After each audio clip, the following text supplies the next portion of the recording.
एक लड़का था जिसका सारा जीवन गरीबी में बीत गया। उसे और उसके परिवार को दर दर की ठोकरें खानी पड़ी। उसके पिता के पास उतने पैसे नहीं थे कि वो अपने बेटे को अच्छे स्कूल में भेज पाए, लेकिन वो भी लड़का कहाँ रुकने वाला था। उसमें जिद थी कुछ कर दिखाने की। ठीक ही ऐसा कुछ लड़के ने किया। जेब में पैसे न होने के कारण उसने किताबों को मांग मांग कर पढ़ाई की। अगर उसकी जगह कोई और होता तो वो अपनी पढ़ाई छोड़कर घर की प्रॉब्लम्स को सॉल्व करने में लग जाता। लेकिन कहते हैं कि अगर कुछ शिद्दत से पाने या कुछ करने की चाह हो तो सारी कायनात कोशिश में लग जाती है। वो अपनी पढ़ाई भी करता था और अपने परिवार का पेट भरने के लिए मजदूरी भी शुरू कर दी। अभी यह मुसीबत कम न थी कि एक और मुसीबत आ गई।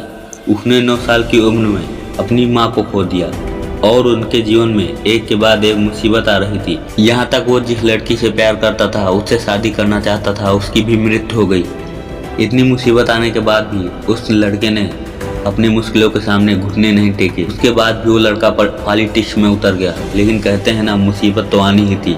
वहाँ पर उसे कई बार हार का सामना करना पड़ा।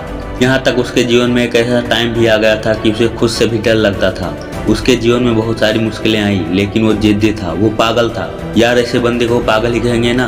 बंदे ने अब ठान लिया था अगर वो कुछ बदल सकता है तो उसे राष्ट्रपति बनना पड़ेगा, क्योंकि राष्ट्रपति के पास ही ऐसी शक्तियाँ होती हैं जो सारे नियमों को बदल सकती है।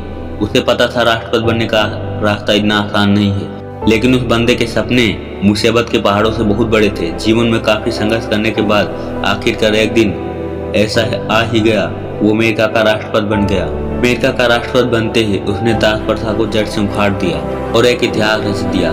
हाँ दोस्तों, हम किसी और की नहीं, अब्राहम लिंकन की बात कर रहे हैं। उनके जीवन में इतनी मुसीबत आने के बावजूद भी उन्होंने हार नहीं मानी। अगर कोई भी इंसान अपनी लाइफ में कभी हार ना माने तो वह सब कुछ कर सकता है जो वह सोच सकता है।